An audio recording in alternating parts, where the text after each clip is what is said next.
สุดทอดนาตั้งดินแดนบ้านป่าตั้งแต่พัดภาคจากมาสุดดวงหาทุกวันทุกคืนจำใจต้องจากภาคแล้งฉันอย่าทนพื้นเมื่อค้างมีความหวานคิดถึงคืนละปือสุขตา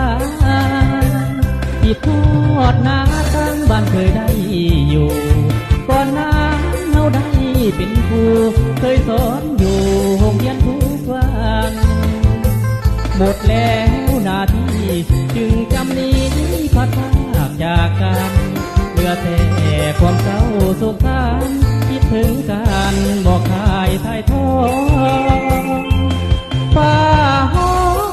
ฝนตกห้องมาที่ใดน้ำตาของไอ้หลั่งไหลเมื่อคิดไปถึงเท้าเก่าก่อน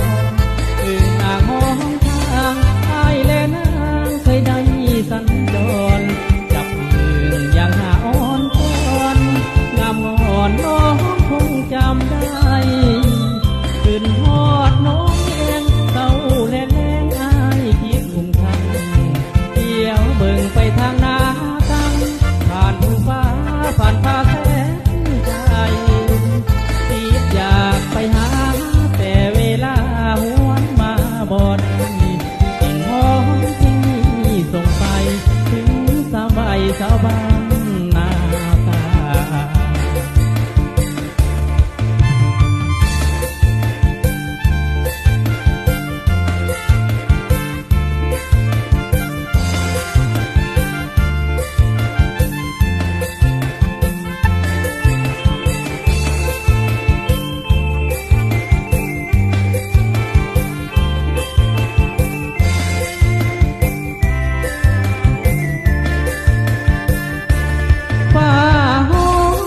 ฝนตกลงมาที่ใดน้ำตาคงให้หลั่งไหลเมื่อคิดไปถึงเขา